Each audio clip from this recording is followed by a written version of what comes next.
Welcome to another edition of Danny's Hot Takes. Today we'll be reviewing Codex Adeptus Custodes. We got this codex from Games Workshop as a promo copy, so thank you GW for review purposes. So note that we did get this copy of the codex for free, but our opinions are our own. You know, fair. With me is my glorious hand model today is John, and we're going to be reviewing this copy of Codex Adeptus Custodes. Yep, thank you. Beautiful. All right, so we're going to skip over the fluff. The fluff in this book is awesome. This is almost, I would say, more fluff in a codex than the Adeptus Custodes have ever gotten. And you should check it out when you have a chance, but usually in these hot takes, we skip over that and we kind of just go over the rules for these books because that's what people like. We're just giving the people what they want. It's provocative. So first we're going to go over their detachment abilities. So we have Adeptus Custodes and Anathema Psychana. So the Adeptus Custodes have their own special abilities that happen when you have a detachment of them. There's some special abilities if it's just Anathema Psychana, but we'll go over that as we go through this. So an Adeptus Custodes attachment is any detachment that's purely Adeptus Custodes, but excludes models with the Anathema Psychana, which is Sisters of Silence, Agents of the Imperium, or Unaligned keywords. So they gain the Emperor's Legion, Host of Heroes, and Watchers of the Throne abilities. Adeptus Custodes gain in Adeptus Custodes attachments gain the Shield Host fighting style ability, and Adeptus Custodes infantry units and Anathema Psychana troops units and Adeptus Custodes attachments gain OBSEC. And each Adeptus Custodes model counts as one additional model when determining control on an objective marker. This is cumulative with any other rules that make them count as additional models. So this is a decent change. Normally, it was like all the models in Adeptus Custodes army gained OBSEC that were not vehicles, and now it's just limited infantry. So bikers specifically are no longer OBSEC. If you just take an Anathema Psychana detachment, troops get the OBSEC ability, and it also lets you exclude Valerian, specifically Agents of the Imperium or Unaligned. So, Emperor's Legion. You cannot include more Anathema Psychana troops than you do Adeptus Custodes troops in each Adeptus Custodes detachment from your army. So you can't just cheap out and take the 12-point models as your troop choices if you want to take a detachment, which is good for balance. And the same thing with HQ choices. Again, same difference. And you cannot take an Anathema Psychana model as your Warlord. But you can buy them a Warlord Trait, as we'll see later on. Host of Heroes, you can include a maximum of one of each type of Shield Captain in each Adeptus Custodes detachment in your army. And this is a Guardian, so a normal model, an Alaris Terminator model, and Virtus Praetor model. Watchers of the Throne.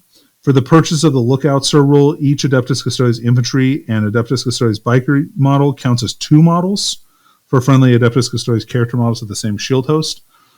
So you only need two bikers to character block for your models. And then you get the Shield Host fighting style, which is kind of like their chapter tactics for the different Shield Hosts, and they get some different abilities. So we'll move right on. We got Shield Host. That's the first up. We'll be talking about them.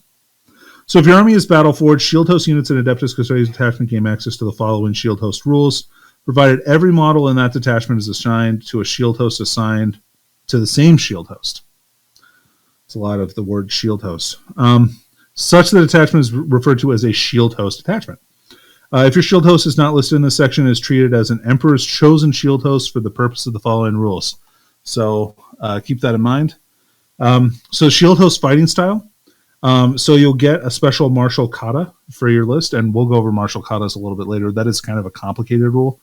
It's like command protocols, but for Necrons, sort of, but maybe a little bit more flexible, maybe a little bit more complicated.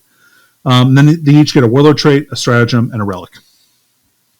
All right, so the first one is Emperor's Chosen. So Emperor's Chosen are like the generic catch-all shield host. So this is like just whatever shield host. Like this could be representative of any shield host that you want to. This is kind of like the generic one. So you get the Magna Imperator fighting style. So trait 1 on this is each time a unit with this trait is selected to shoot or fight, you can reroll to hit or 1 to wound roll, which is nice. Trait 2 is each time a model with this Warlord trait or this trait would lose a wound as a result of a mortal wound on a 4+, it's not lost. And it's called Rendax. That's the name of this. Martial kata. Let's see here. Hold on just a second here.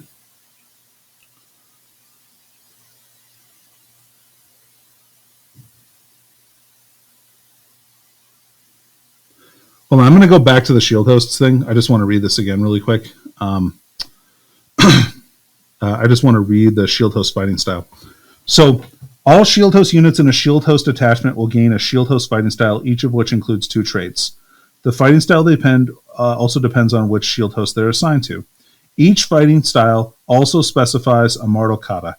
Once per battle, when you select one of that kata stances to be active for your army, you can use this ability.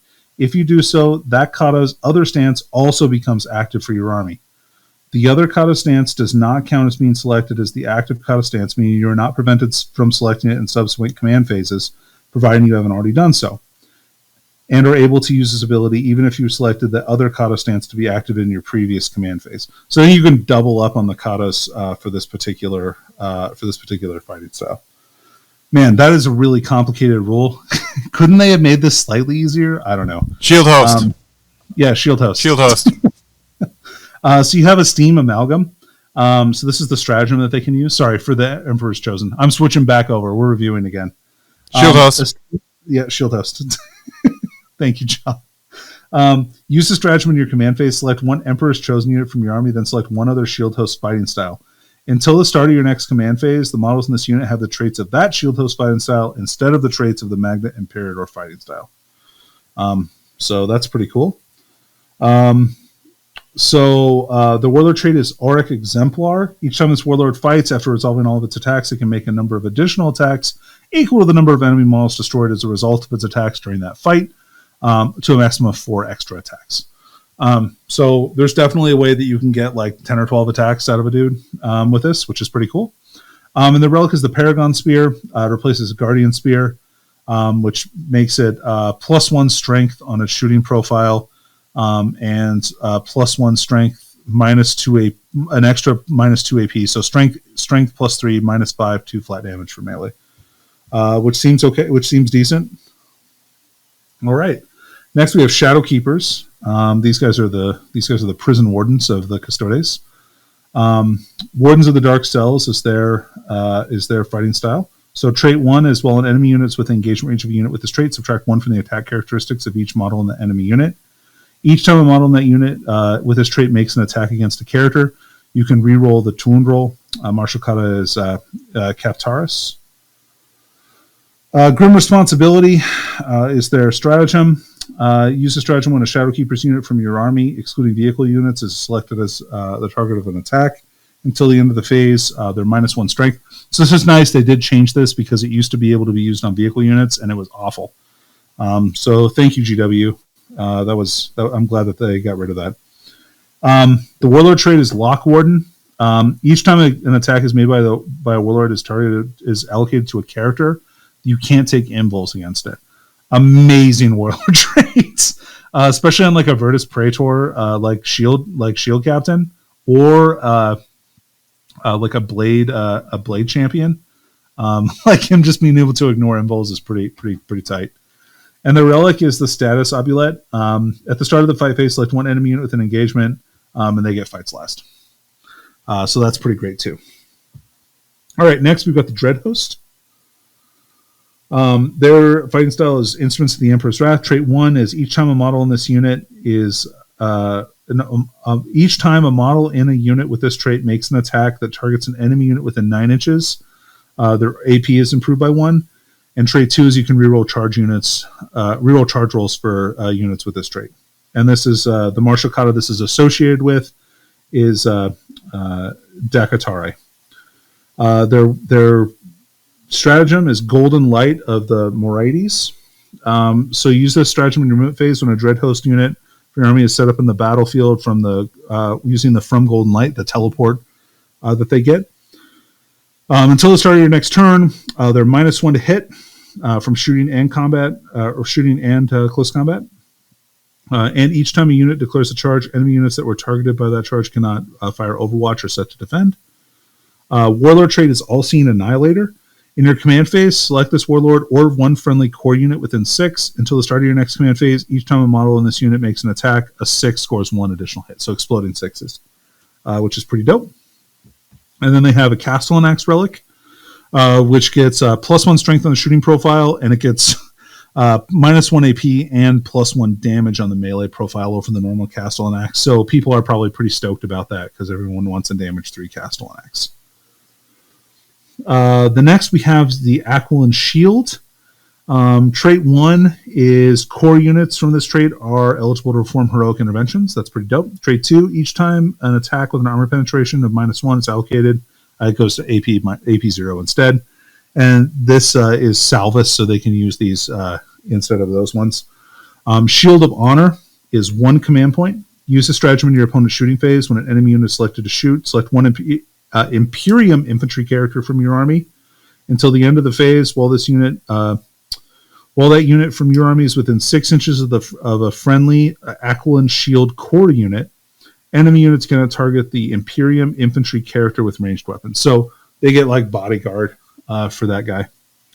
Warlord Trait is half damage for the Warlord. That's dope. And Relic is Presidius, and so this lets you upgrade a model with a Presidium shield, and it makes them -1 to wound. So you can make a really tanky character with those two, with that Warlord Trait and Relic. Next we have Solar Watch. These guys are baller.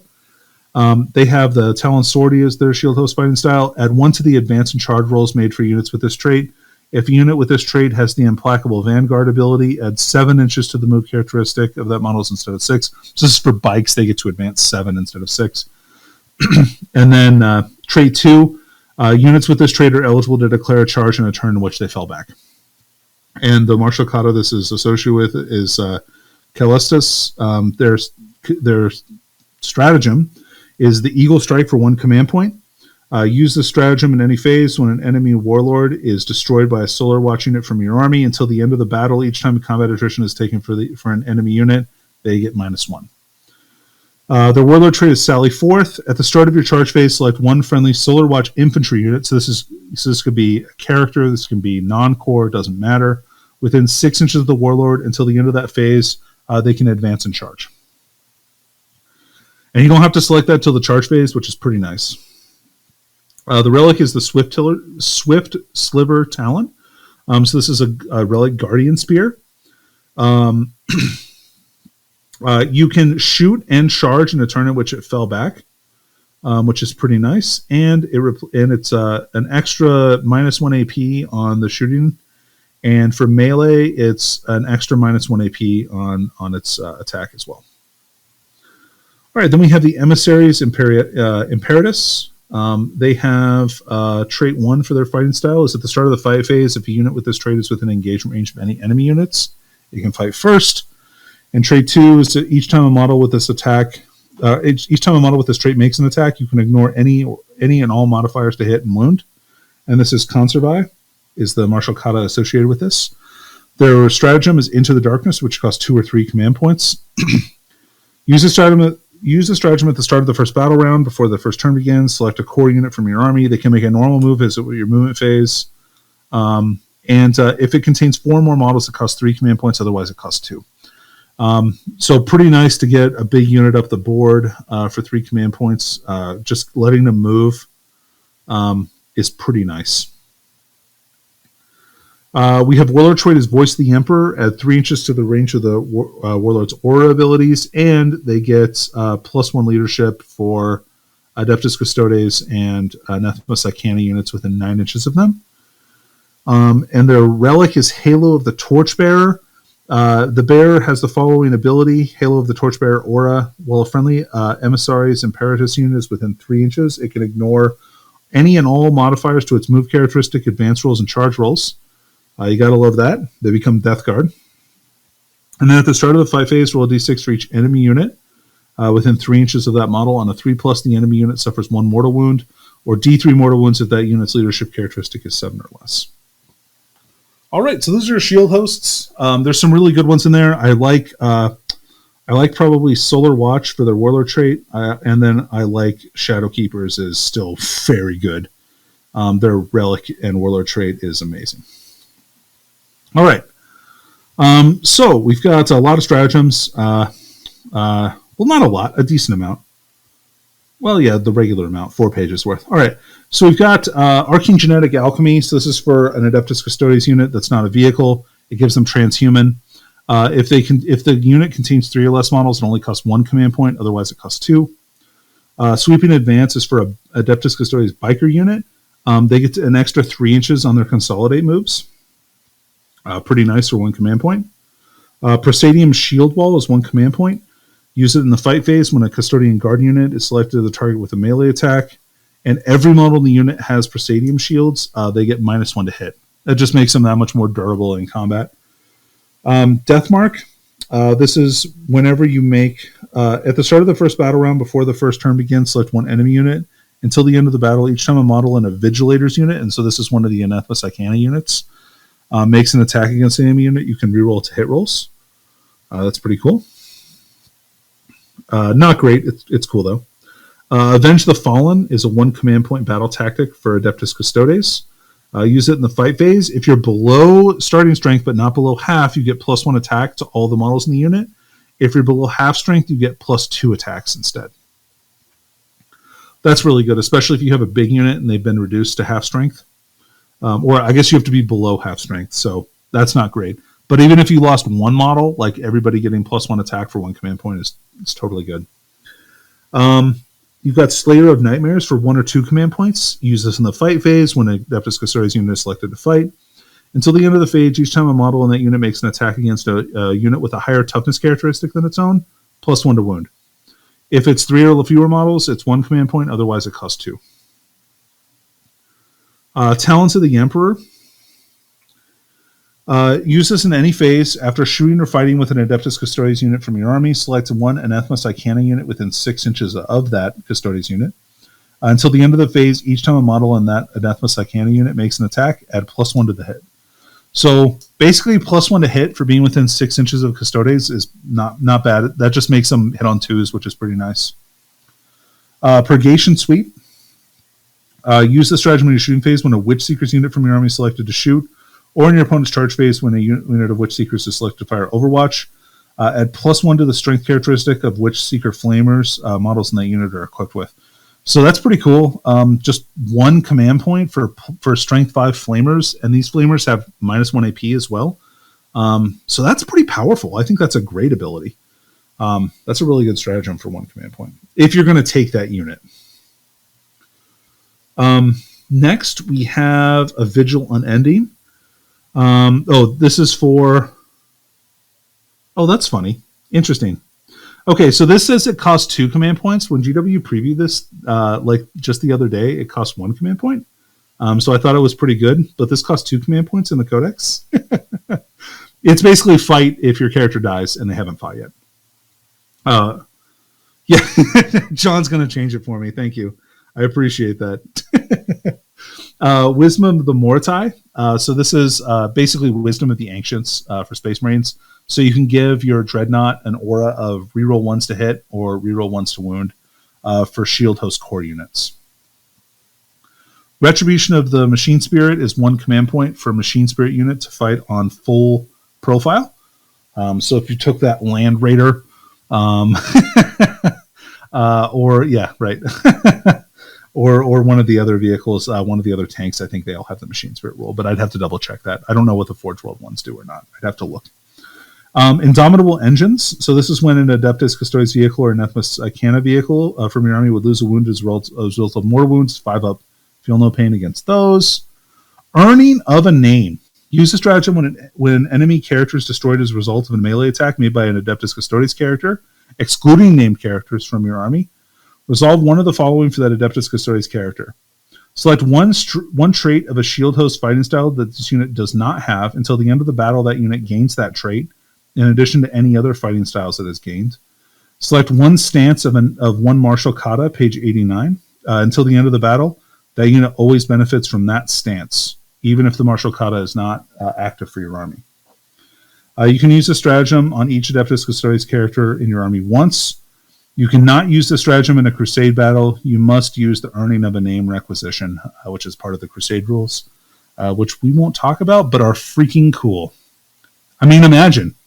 You can add 50 names to your dude and make sure that you paint them all on his base.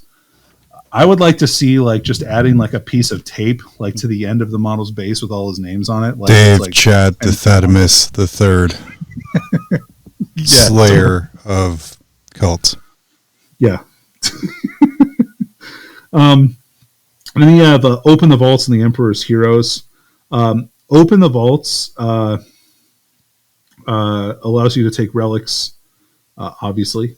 And then Emperor's Heroes allows you to take Warlord Traits. So you can take up to, let's see here. Okay, so the Emperor's Heroes, use the stratagem before the battle when you're mustering your army. If your Warlord has the Adeptus Custodes or Anathema Psychana keyword, select one Adeptus Custodes character model or one Anathema Psychana character model from your army and determine one Warlord trait for it. It must be a Warlord trait they can have. That model is only regarded as your Warlord for the purpose of the Warlord trait. The Warlord trait must be unique, and you cannot use this to give a model 2 Warlord traits. Okay, and you can use it twice, so it's the same as the other ones. So we've got Victor of the Blood Games. Use this stratagem before the battle. After Warlord trait is determined for an Adeptus Custodes character from your army, you can generate one additional Warlord trait for them. Note that this doesn't have to be your Warlord, so you can give this, you can buy one with the other stratagem and then give them this one, and so they can have 2 and not be your Warlord. I think that's pretty cool. Eternal Penitent can only be used once. And you get to pick an Adeptus Custodes Dreadnought that gets +1 attack and can reroll charges. If it already gets to reroll charges from Instruments to the Emperor's Wrath, you get +1 to charge instead. Pretty cool.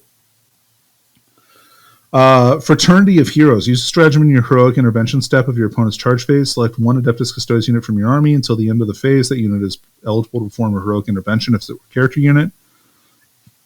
If they could already heroically intervene, they get to heroically intervene 6 inches.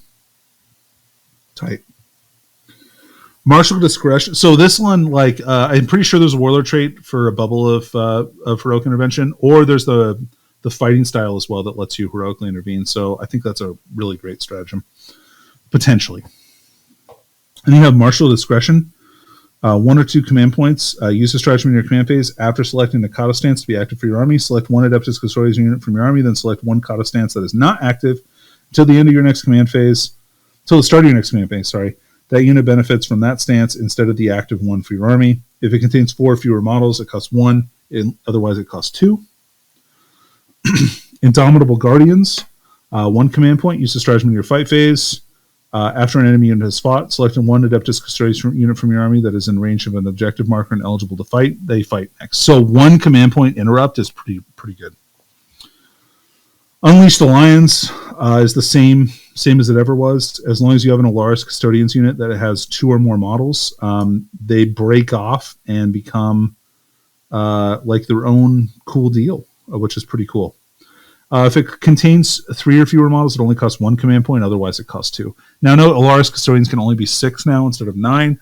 So it's not quite as explodey as it used to be, where they're just a bunch of different characters running around doing stuff. Still pretty cool. Shoulder the Mantle. If your Warlord dies, you can select another Adeptus Custodes character model.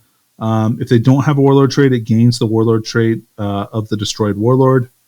Until the end of the battle, they now count as a Warlord for all rules purposes. If any mission objective, secondary objective, or agenda rule are triggered when the Warlord is destroyed, they are not triggered until the new Warlord is destroyed.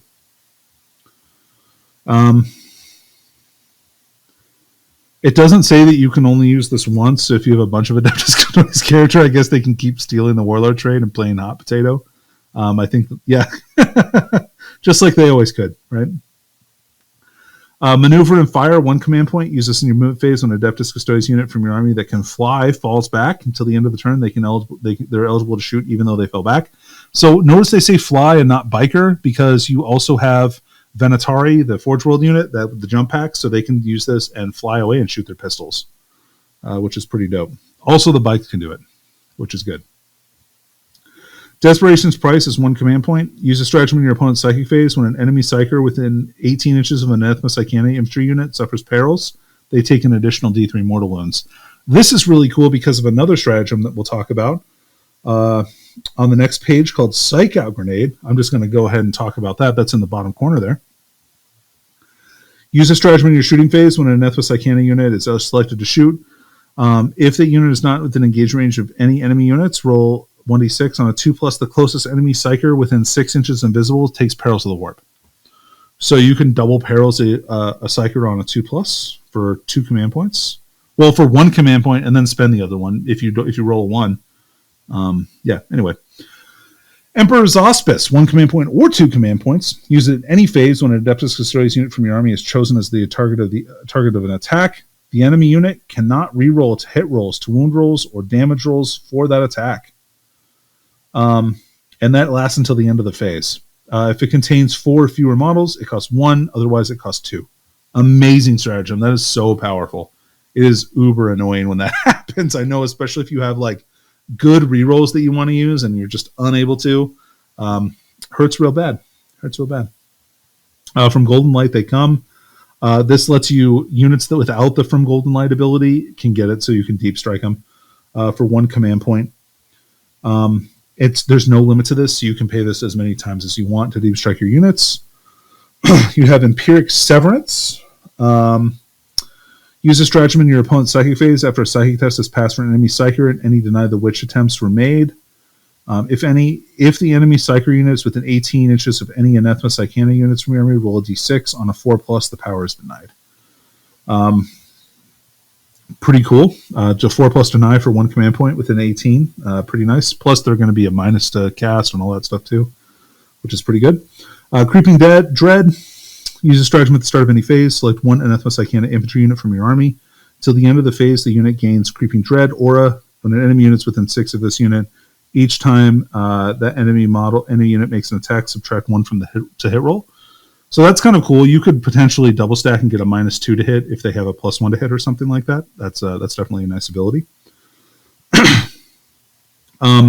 Rapid reactions. Use a stratagem in your opponent's movement phase. Oh, okay, cool. So if an enemy falls back from an Adeptus Custodes infantry unit, after they finish a fallback move, the Adeptus Custodes unit can shoot them.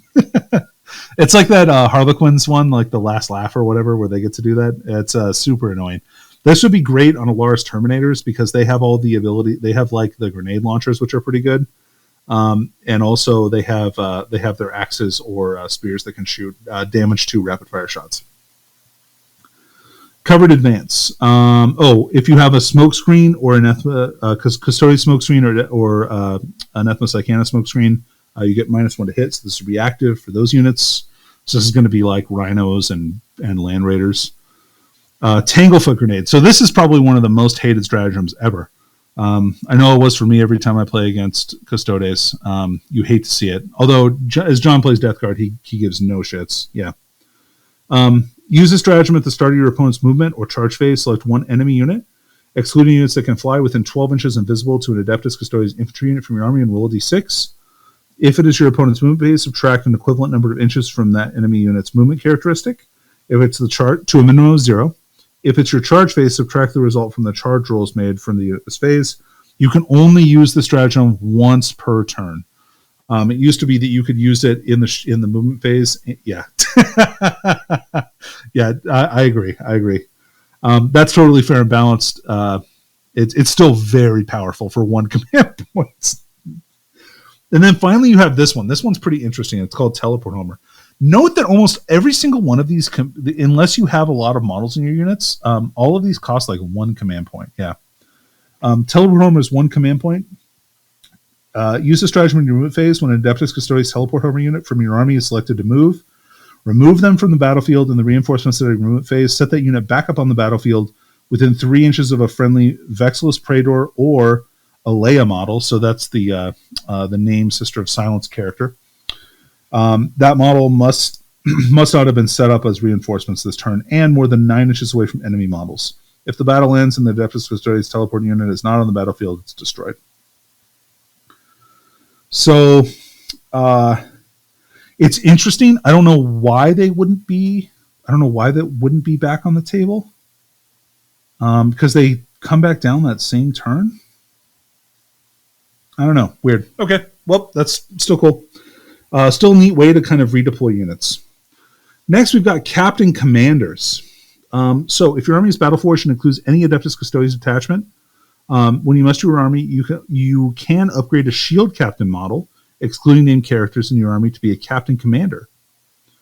If you're playing Combat Patrol or Incursion, you can do 1. If you're playing Strike Force or Onslaught, you can upgrade 2. Each time you upgrade a Shield Captain to a Captain Commander, select one of the appropriate Captain Commander's abilities, and its power rating is increased by 1. If you're playing a match play game, you have to pay the extra points as denoted by the table there. Let's see here. Each Shield Captain model from your army or Crusade Force can only be upgraded once, and you cannot select a Captain Commander ability for a Shield Captain model if another Shield Captain model from your army or Crusade Force already has that Captain Commander ability. So previously, this was like a stratagem that you can use. But they're pretty inexpensive. Some of them are as much as 25 points, but man, the 25-point one is pretty good. It ranges between 10 and 25 points for these upgrades. Master of the Stances, so this is the one that's 25 points. Games Workshop previewed this one, so I'm not going to go through it, but basically it lets you do both stances of your kata for one Adeptus Custodes core or character unit within 6. And keep in mind, these are allocated to specific types of Shield Captain, not just one.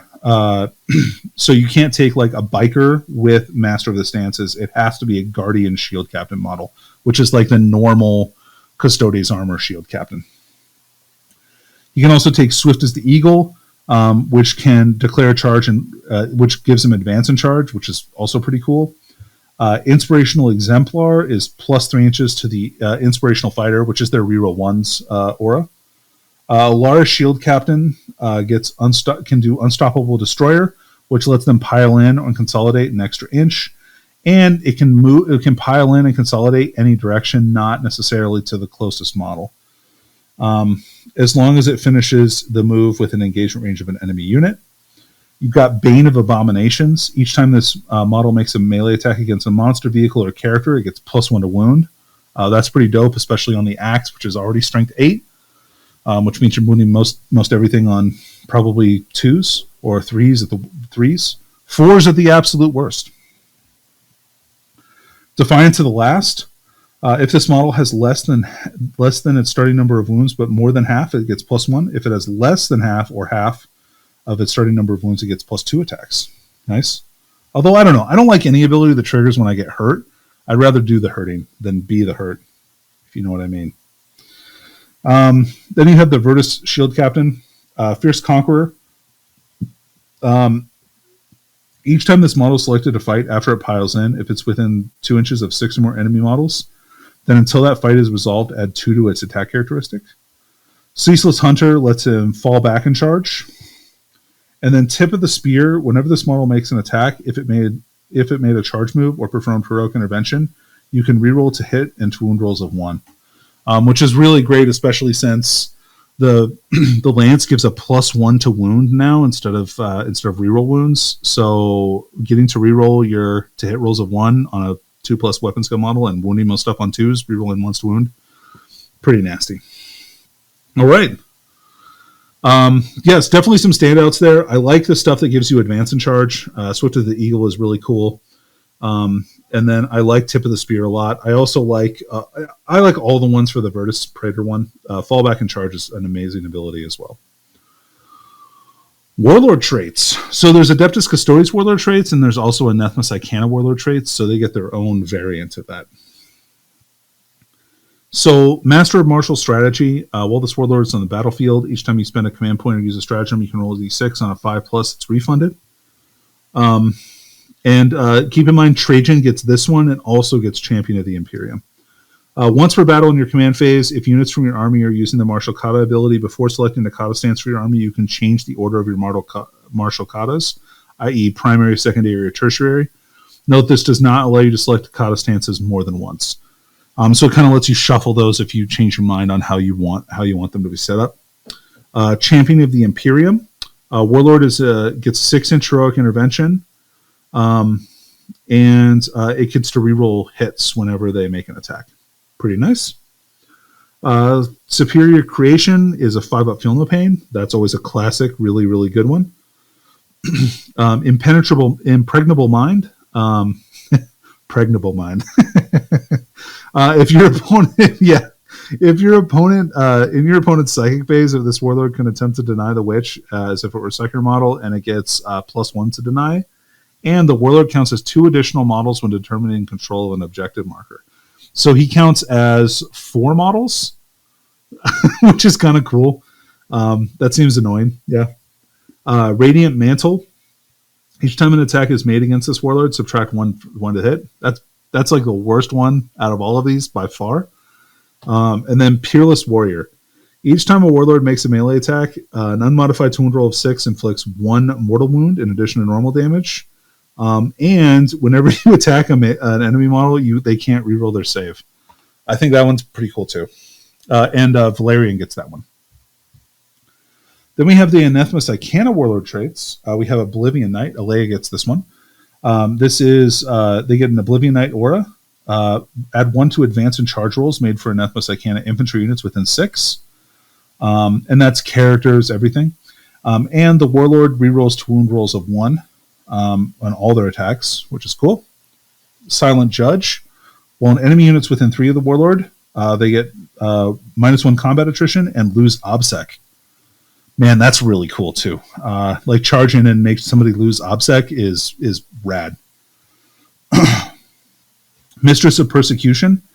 While an Anathema Icana infantry unit is within 6 inches of the Warlord, each time model in the Anathema Icana infantry makes an attack, the target does not, so it gets ignore cover, and add 3 inches to the range characteristic of ranged weapons that infantry units are equipped with. So you can have the 15-inch flamers with that, which is kind of cool. All right. And then we move on to relics. Man, they got some good relics. But they have changed a lot, right? Like Eagle's Eye used to be, I think it used to be a 3-up invul. And now it gets +1 wound. It's infantry only, so you can't put it on a biker. Add 1 to the wound characteristic of the bear, and then once per battle, you can pop the helmet's abilities, and it gets that model gets a 3-up invulnerable save, but only until the end of the phase. So that's pretty cool. I like to see that. And then Auric Quillis is for biker models. It lets you reroll a charge, or if you already get to reroll charges, add 1 to charge rolls. And in your movement phase, when the bear is selected to move, it can boost. Until the end of the phase, it gets to double its move characteristic and is not eligible to shoot or declare charges. So you get to move like 28 inches with your biker if you want to, but then you don't get to do anything. That one took a major hit because that was a 3+ invul and reroll charges, and now it's just that. So suck on that, Custodes. As I'm like starting the Custodes army, I'm telling people that it's great. So Gatekeeper, man, you gotta love any kind of relic that's called Gatekeeper, because in this in this hobby, you love to see the gatekeeping. I really don't mean that at all. So this is a Guardian Spear replacement. The Rapid Fire becomes Rapid Fire 2 and gets an extra -1 AP. And in combat, it stays the same, but you don't roll the hit. It just hits all the time. So that's kind of cool. Veiled Blade is for a Sentinel Blade. So it's Pistol 2, Strength 4, -1, 2 flat damage. Or in melee, it's +1 Strength, -4 AP instead of -3. But you get 2 extra attacks with it. So a normal shield captain gets to roll 8 attacks with this weapon. Obliteratum replaces the ballistic grenade launcher and becomes 18 inches, assault 1, strength 10, -4, damage D3+3. So it's just like blowing people up. That's pretty great. Fulminaris Aggressor is for a Vexillus Prador. The bearer gains the ability. It's an aura. While friendly shield host core or character models are within 6, each time a model in that unit makes an attack, you get to ignore heavy and light cover. Yeah, okay. Then you've got the Praetorian Plate, which is a Terminator only. They get +1 toughness, and then once per battle in the heroic intervention step of your opponent's charge phase, if the bearer is not within engagement range of any enemy units, it can perform a teleport shunt. Remove the bearer from the battlefield, and set it within 3 inches of a friendly unit and within engagement range of an enemy unit. If this is not possible, it performs a teleport shunt, or it cannot perform the teleport shunt. The bearer cannot perform a heroic intervention in the same turn in which it performs a teleport shunt. So you just could kind of slide into combat with your enemy if you want to. Castellan's Mark. This lets you redeploy 2 units. This one's great, and they can be in strategic reserve too, which is awesome. I really like this ability. I really like that. That's probably one of my favorite relics from here. And then Wrath Angelus, a Vexillus Prador model. Once per battle in your command phase, if the bear is on the battlefield, select 1 point. So they get to do like an orbital bombardment. At the start of your next command phase, roll 1d6 for each unit within 6 inches of the center of that marker, adding 1 if the unit is within 3 inches of the center, and subtracting 1 if it's a character. On a 2 through 5, they take D3 mortal wounds. On a 6+, they take D6 mortal wounds. Then you remove the marker. Yeah. Still doing a great job. Thanks, John. Then we have Relics of the Vigil, John, which is the Anathema Psychana relics. So this is Raptor Blade replaces an Executioner Great Blade, +3 strength, -4 AP, 2 damage. So I think it's +1 strength, -1 AP. Excruciatus Flamer. So this is a Witchseeker Flamer, replaces that, and has 12-inch range, Assault 6, Strength 6, -3, and auto hits, of course, because it's a Flamer. So auto 6 hits at Strength 6, -3. I think that's kind of cool. That's like not a bad thing. And then finally, we have the Enhanced Void Sheen Cloak, which gives them a 4+ invulnerable save and each time an attack is made against the bearer, subtract 1 from the attack's hit and wound roll. So if you combine this with the ability to like remove Obsec, I think that's probably kind of a cool character that you can run around with. That's just like really annoying to get rid of. All right, then we've got chapter approved. We've got their objectives here, their secondaries. So we've got 1 No Mercy, No Respite, 1 Battlefield Supremacy, 1 Purge the Enemy. So No Mercy, No Respite, Might of Terra. Score 4 victory points at the end of the battle round if 1 or more enemy units were destroyed this battle round, and no Adeptus Custodes or Anathema Psychana units from your army were destroyed. I think this one's going to be very, very difficult to achieve unless you have a board that's extremely terrain dense. Like if you're playing WTC, I think you might consider this. I'm not sure if they're using faction secondaries or not for WTC. I don't know. I don't really follow that format super hard, but I think that might be viable. If you can just keep your stuff alive, that's kind of cool. But otherwise, super circumstantial. Battlefield Supremacy, Stand Vigil. Score 3 victory points at the end of the battle round if you control more objective markers that are not within either player's deployment zone than your opponent does. So I think this one is bad, and let me tell you why.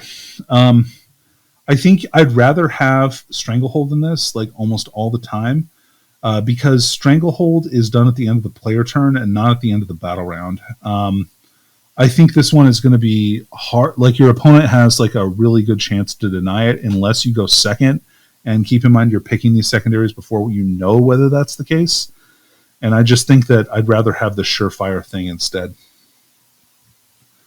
Auric Mortalis is the Purge the Enemy. If you select this objective, then before the battle, you must select 1 unit from your opponent's army that has the Primarch or Supreme Commander ability to be marked for death.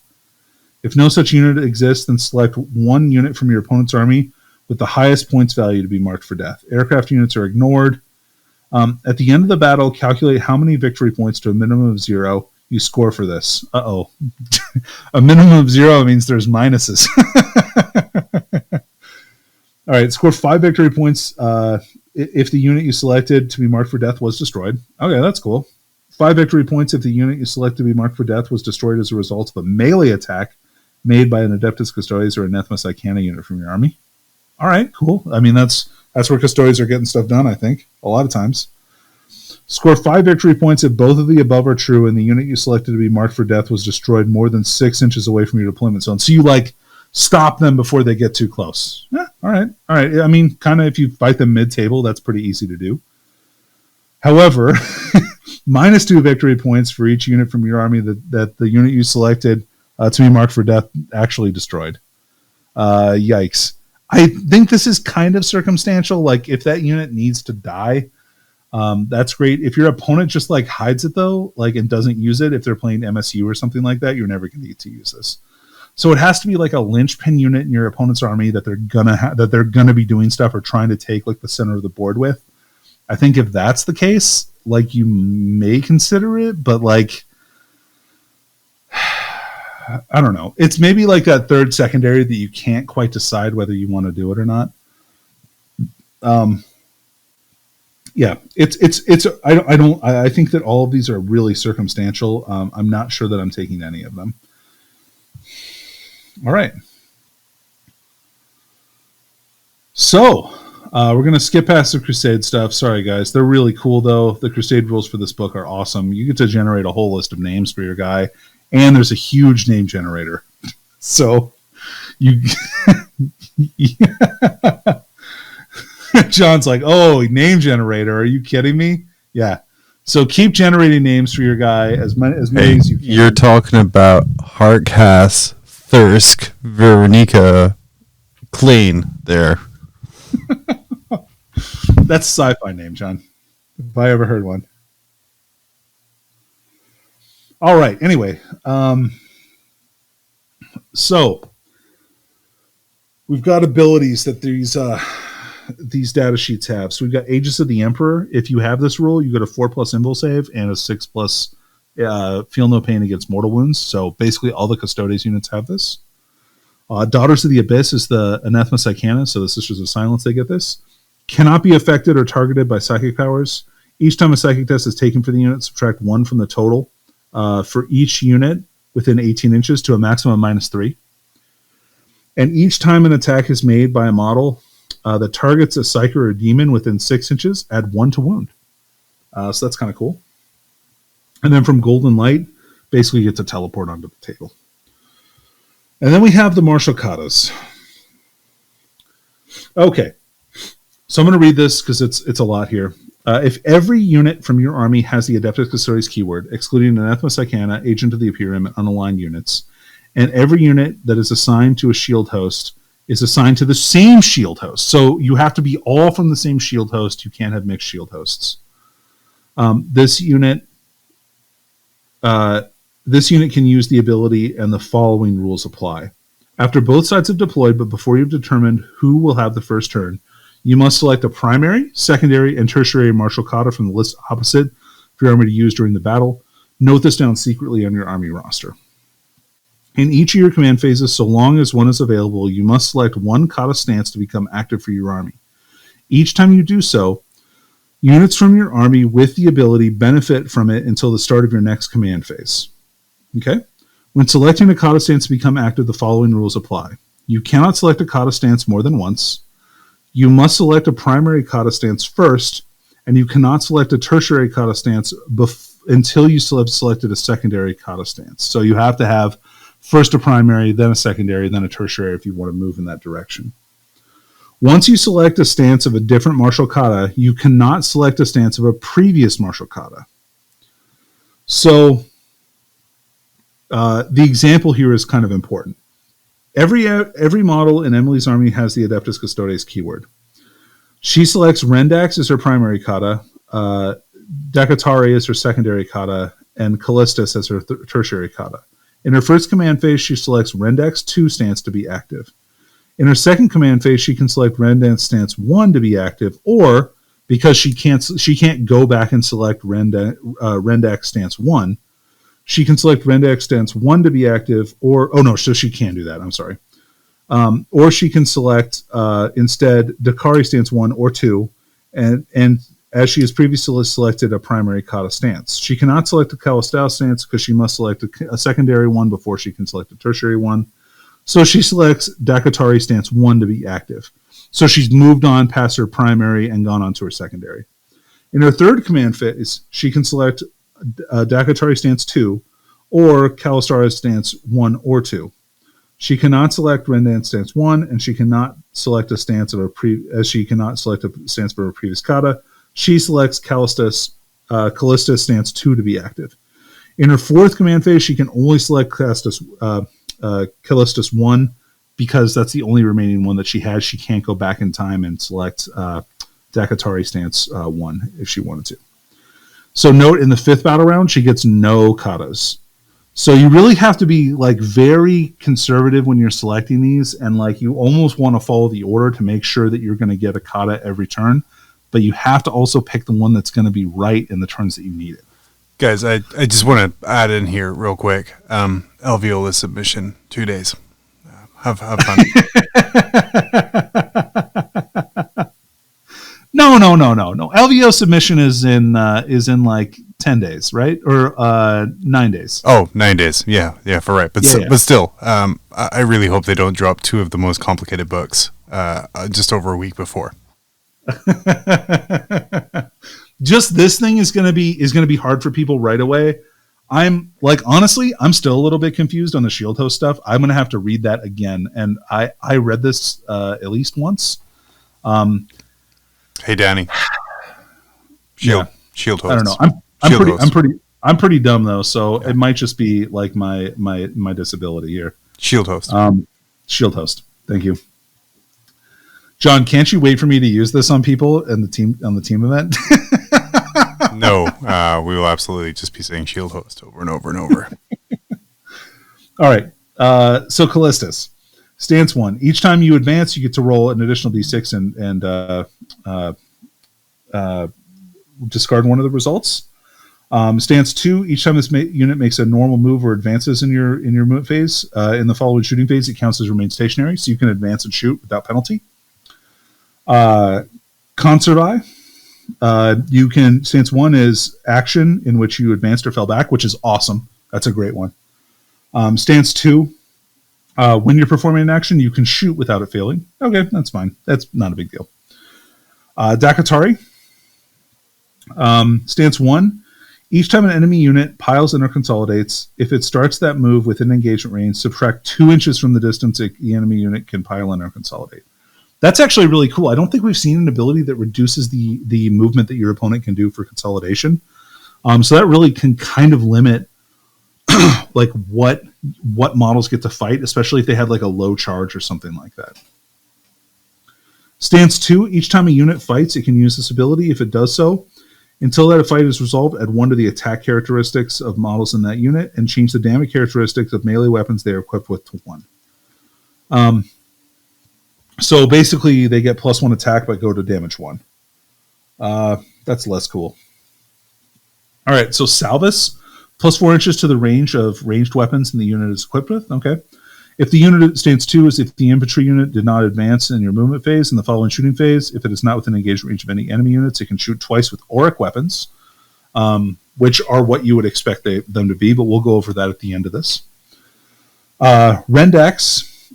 Stance 1 is each time a model in this unit makes an attack against a vehicle or monster, an unmodified 6 to hit, auto wounds. Stance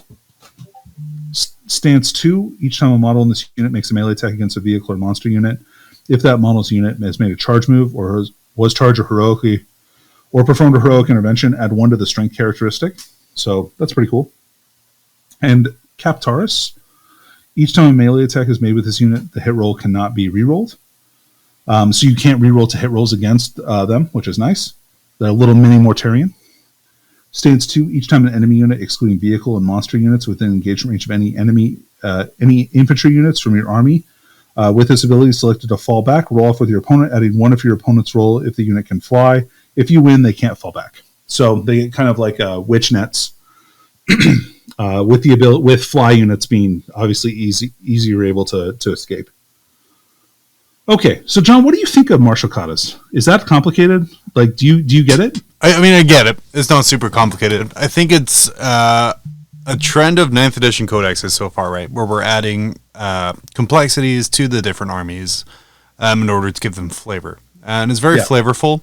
And it's really going to come down to you as a Custodes player. Are you going to keep a good track of what's going on and where it's going? Are you going to be knowledgeable with your opponent so they know where you are and what's going on?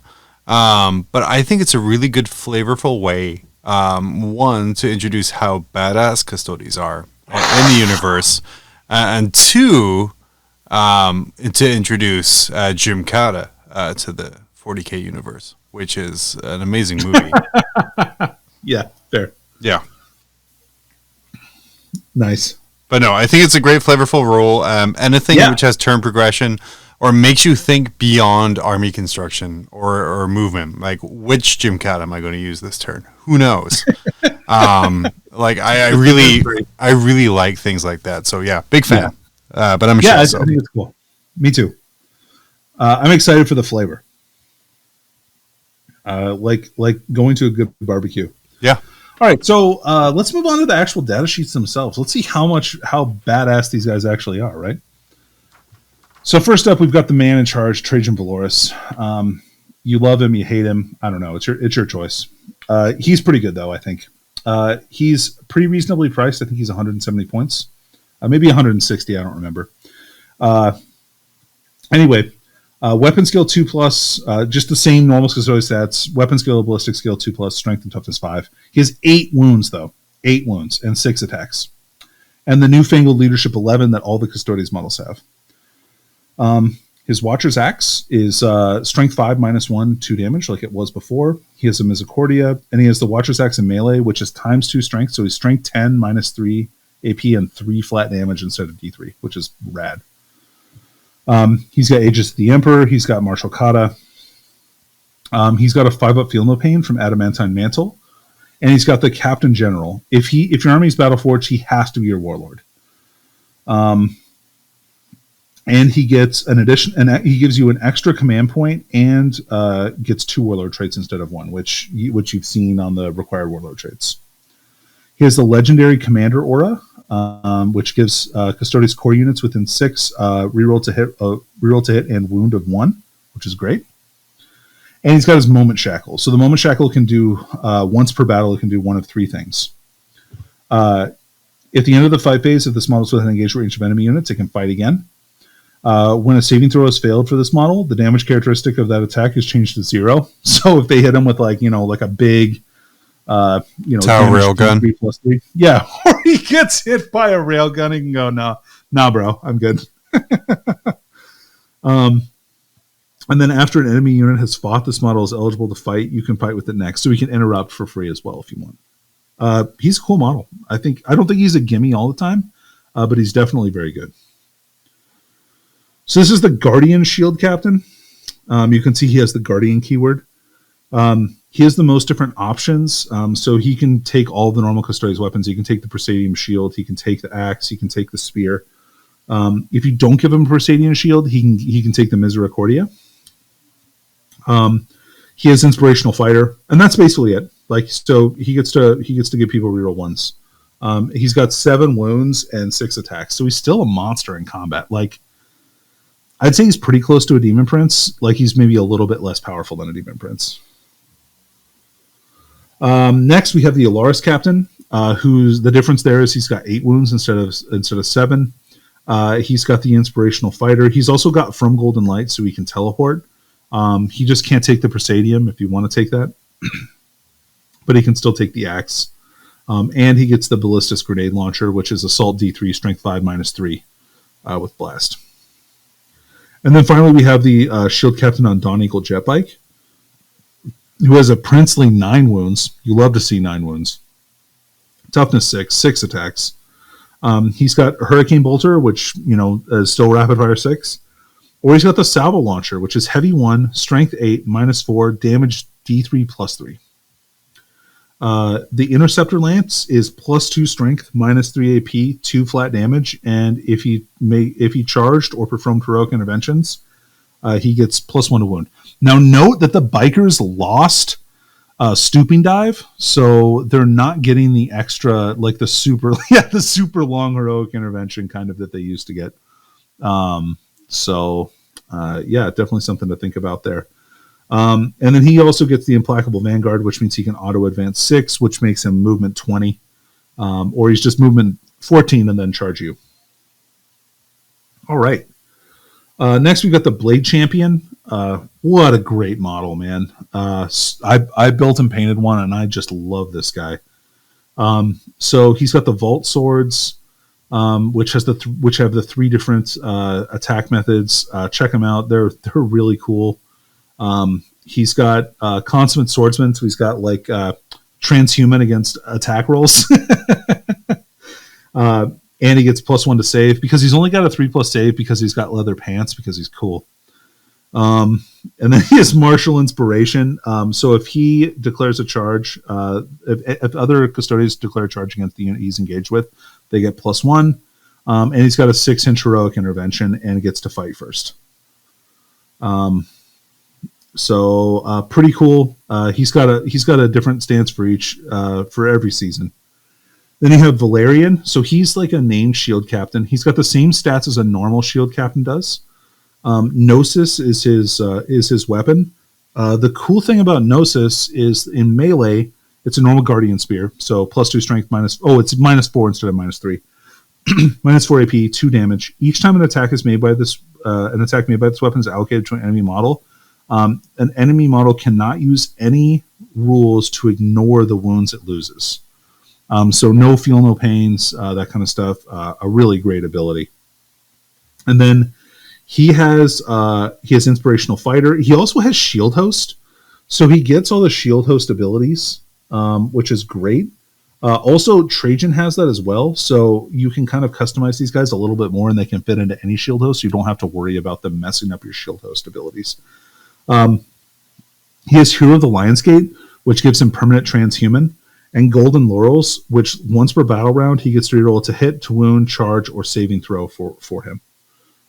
So I think he's pretty good, and he's only like a little bit more than a normal shield captain. So I think he's a totally valid choice if you like the package that he brings. Next, you have Alea. So she lets you. She's got +1 attack over the normal Knight Centura. And she gets her melee weapon, Solminus, is slightly better than a normal Executioner, the Executioner Greatblade. It's got an extra +1 strength. And then she gets fight first, and if she dies, she gets to fight anyway. And she's got Cadre Tactics just like they do, so a reroll 1 to wound aura. The Knight Centura can take either a Mastercrafted Bolt Gun, a Witchseeker Flamer, or an Executioner Greatblade, and has a 5-up invul save and lets Anathema Psychana units reroll 1s to wound within 6 inches, as long as they're core, which they all are. All right. So we've got the 2 troop choices. We've got your Custodian Guard, which stat lines haven't really changed. So there's still 3 wounds. There's still 3 attacks. They are leadership 11 now instead. They can take Guardian Spears or the Sentinel Blades and the Presidium Shields. Still a pretty decent unit. And we have Prosecutors, which are same stat line as they were before. So Weapon Skill and Ballistic Skill 3, Strength and Toughness 3, 2 base attacks, Leadership 8 with 9 on the Sergeant, and a 3+ armor save. And they have bolt guns. But they're infantry, core, and troops, so they are OPSEC. Then we have Custodian Wardens. Wardens are like a normal Custodian Guard unit, except they have an extra attack, and they get the option to take Castellan Axes. But they don't get the option to take shields. You can take up to 10 of them in one unit. They have Binding Oaths, which gives them a 6-up Feel No Pain. And then Watchmen, which gives them more or less Bodyguard, which is pretty great. And then you have Alaris Custodians. Both of these guys are core as well, which is important. Alaris Custodians are Strength and Toughness 5, 4 wounds, 4 attacks. They can take axes or spears. They can take Misericordia, and then they have Slayer of Tyrants. Each time this unit piles in or consolidates, each model in this unit can move towards an enemy character instead of the closest enemy model, so long as they finish within engagement range of that enemy character model. And their unit size is 1 to 6, so you can take them in units of 1 if you so desire. Next, we have the Vexillus Prador. So he's changed quite a bit because the banners have changed. So he gets +1 wounds, so he's 6 wounds. He can take... So you can take, instead of the Guardian Spear, you can give him a Castellan Axe or a Presidium Shield if you want. He can't take a Misericordia, which is interesting. That's definitely a change. If you take the Presidium Shield, basically, he's not going to get quite the same ability, so I feel like you want to give him some kind of a close combat weapon. Anyway, the thing that has changed about him are he's got the different Vexillas. So the Vexillas, he's got the Defensor, which is Shield Host Core character units within 6 get light cover. Imperatus is Shield Host Core character within 6 get +1 attack. Or Magnifica, Shield Host Core character units within 6 get dense cover. So that's -1 to hit, +1 attack, or +1 armor save for those different abilities. Whereas before it had like some different like totally Imperium abilities where you could like give units within like Imperium units a 5-up invul save if they were wholly within 12 of him. But he doesn't have that anymore. And you can only include one of each type of Vexilla in your army once.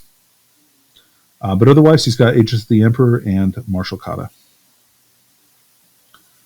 And then we have the Alaris version of him, which is the same, except he has +1 wound and just a little bit different weapon options. He can take a Misericordia if you'd like. Let's move on. We've got the Venerable Contemptor Dreadnought. You know, I don't even recognize this guy. He doesn't have any Volkite. He's still he is weapon skill and ballistic skill 2+ though, which is different. And he is 9 wounds, which is pretty fancy. 5 base attacks. He can take a Multi-Melta or a Carries Assault Cannon and has a Dreadnought close combat weapon. And a Combi Bolter. He has Guardian Eternal. So -1 damage, 6-up Feel No Pain, 5-up Invul, and he can explode sometimes if you roll a 6. He is also core, so one thing to keep in mind, he does get the rerolls, which is pretty nice. Then we have Elite, the Vigilators. So these are the girls that can take the Mark for Death against an enemy unit, and they get to reroll, like to hit rolls, I think, against them. Anyway, they're all armed with Executioner Great Blades, which are +2 strength, -3 AP, and 2 damage. I think they're like 13 or 14 points a model. And their movement 7, and they get 2 attacks. They don't have any other abilities. They're core. But they can potentially push people off objectives. Their attacks are pretty nasty. A bunch of strength 5, -3 AP, 2 damage attacks. Then we got Virtus Praetors. Now, Virtus Praetors have changed a bit. They got +1 wound, which is pretty nasty. Like, 5 wounds makes it like you're not killing them with 2 damage weapons very easily anymore. Like you would shoot a bunch of autocannons at them and they would just fall down. Now it's going to take an extra autocannon wound each to kill them, which is actually, I think, significant. Their salvo launchers got better. I think the Interceptor Lance is both better and worse, depending on what your outlook is. I think +1 to wound and reroll wounds is... It's better against... it's better against units that they were wounding on 3s with a reroll. No, it's worse. It's worse. It's worse. Now that I'm thinking of the math. But the extra wound is definitely pretty nice. So I would say it's a side grade. I feel like the Salvo Launcher is probably better, although they did lose the stratagem for their Melta missiles to be better. They used to have a couple of different options when firing those launchers. Witch Seekers are the Flamer unit. So each model in the unit has a flamer that's 12 inches, assault d6, strength 4 -1, and 1 damage. And they auto hit, of course, because they're flamers. And then they have secret cadre, so them and a transport they're embarked with gets a free move before the game starts, up to 6 inches, which is pretty nice. A scout move to kind of push up the board, especially since this army doesn't have like infiltrators or scouts otherwise, is a pretty nice ability to kind of push up a screen into the middle of the table pre-game. So I quite like them, even if they're a little expensive. Next, we have Ye Old Venerable Land Raider. Oh man! Imagine taking this, dude. If you take this, you're a champion. You really are. I'm just proud of you. Just not of RTTs. Yeah, yeah. You're just not a champ of RTTs, probably. So it's the same Land Raider stats you love. 16 wounds, 2+ armor saves, 6 base attacks. It is ballistic skill 2+. Which is a nice little buff, and it gets a 6-up feel no pain. It has the upgraded hunter killer missile and all that stuff. Normal las cannons. It can transport 5 shield host models. It doesn't matter what kind they are. Infantry models specifically, I guess. There is a small restriction. You can't put bikes inside of it. Anathema Psychana Rhino, so it's a rhino with. Yeah, so it's a dedicated transport, but it has this rule, Anathema Psychana dedicated transport. Do not follow a detachment's normal rules for battlefield rule slots for dedicated transports. Instead, you can include one of this unit for each Anathema Psychana infantry unit in that detachment. So that's to prevent you from taking this rhino by taking a bunch of Custodes. Yeah, and nothing funner than blocking lanes and grabbing things and moving around with rhinos, which are like one of the cheapest units in a Custodes list. Yeah, they're like cheaper than one guy. All right, and John, tell us what the Auric weapons are. The Auric weapons are, oh man, okay, so we have the Castellan Axe, the Nochi, which I think is a potato dish, Guardian Spear. Notice, that's a Valerian Spear. Perfect, well, wonderful, and it's also a potato dish. Sentinel Blade and Watcher's Axe. Okay, so that's Trajan Valoris's weapon. So note that, and this depends, I guess, on Forge World, that there may be other weapons that count as Auric weapons and get the bonus for shooting twice from that martial kata. All right, and points. Leia's a kingly 75 points, so she costs 25 points more than a normal knight Centura. Centura. Blade champions are 110.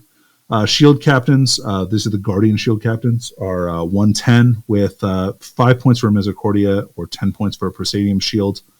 Alaris Terminators are 125 for 5 points with a Misericordia. Dawn Eagle Jet Bikes are 170 with 5 points for a Salvo Launcher, which is pretty expensive, but they are very good for what they do. Trajan Valoris is also 170, so you can kind of compare those two and decide which one you think is better. And then Valerian is 140, so you're paying 30 points for his ability to ignore Feel No Pains, his permanent transhuman, and also 1 reroll per battle round. It's a pretty good 30-point spend. Yeah, it's not bad. That's totally viable. I think he's a decent choice. Now the Custodian Guard, I feel like did go up points. They're 45 points a model in this book, with 5 extra points for a Presidium Shield or 3 extra points for a Misericordia, which I am. I don't know. I'm skeptical that's worth it. That seems very expensive. 150 points for a unit is pricey for a unit of 3 guys. Do you think people are going to be disappointed that they can't fill those troop slots with those cheap witches? I mean, you can fill some of them. Like one of them, you can. I mean, maybe. I guess if that's what they assumed was going to happen, maybe they'd be disappointed. I guess they didn't go up in points. They're the same points that they were before. So that's not bad. Maybe they're a little overcosted. But they don't have to pay extra points for like the Sentinel Blade in addition to the Presidium Shield. Prosecutors are still 12. Alaris Custodians are 65. with 3 points for Misericordia. Wardens are 50. So for 5 points, you get Bodyguard, a 6-up Feel No Pain, and +1 attack. And maybe an Axes, which are better than Sentinels, than the Guardian Spears probably. So that seems like a decent trade-off.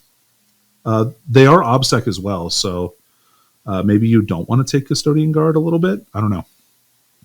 Venerable Contemptor Dreadnought is 155, no matter which option you take. A Ballistic Skill 2+ Multi-Melta that rerolls to hit rolls is not bad. The Vexillus Pradors are 105 and 115 for the normal one and the Terminator, Lars Terminator versions. That's a little expensive, but you don't have to pay for the options for the different banners. You can just pick whichever banner you want. Vigilators are 14 points. Those are the girls with the swords. Virtus Praetors are 85 points a model with 5 points for the salvo launcher, which is a little expensive, I think, but who knows? Maybe there'll be less points someday in the future. And then we have Witch Seekers, which are also 14 points. So those are the Flamer Girls. I think that's totally a good unit. Like 70 points for us to get Scout on a Rhino, and 5 Flamers is not bad. And the Land Raider is 285 points. Yikes. That's a lot of points. And then the Rhino is 75 points base. Note the Rhino doesn't get like the Anathema ability. Yeah. So that is our review of the Custodes book. I think it's a good book. I think it's probably a pretty lateral change. Losing some of the really good strats is kind of a bummer. But they did get some other cool abilities. The katas are really nice. So they get some of the abilities that they had before for free effectively without having to spend command points on them. So you get more points to spend on some of the command point stuff. I would say it's lateral, maybe down a little bit, but they were one of the most winning factions in the ITC for a long time. So they were pretty good. Yeah, they've been good for a long time. So I still think they're good. We'll see how like what their tournament performance is like as more and more people play this book and take it to events. I think this continues kind of the 9th edition tradition of the same but different. So like a sort of a similar power level, but the way the army plays is kind of changed. Yeah, and I think that they play more to the background. Like the secondary where they're like trying to kill the big bad is perfect for them. Like thematically, that's amazing. Competitively, less so. But like they're playing like you would imagine them to be played. So I'm happy that they're working towards that goal. I would rather them work out like thematically how they're supposed to play and then figure out the balance if they need help with that later on. Anyway, that's just my personal take. Your hot take. It's a hot take, baby. So if you enjoyed this, check us out every other week on Mob Rules, where we talk about all kinds of things 40K. Our tournaments, what we're doing, what armies we're playing, painting, kind of some of our games. And then also we do, some goofy shit too, which is pretty fun. Also, if you like goofy shits, check out Grim After Dark every week on Monday on the Frontline Gaming Network, where John and I interview various. Either we do fluff reviews of different books and things like that, but we also interview tournament players, talk about the state of the meta. It's kind of like a 40K late night show, so check that out. Yeah, and definitely, guys, if you're watching this live on Saturday, this Monday there is a 30-second video we are premiering. That is my favorite thing, I think, that our producer Rich has ever done. Perfect. Oh yeah, it's great. It's great. So definitely come and check that out. If you like the video, like and subscribe to our channel where you'll get hot takes every Saturday that things go up for pre-order because we do get stuff from Games Workshop. Again, thank you, GW. Yeah. So thanks for tuning in, and we'll see you next time.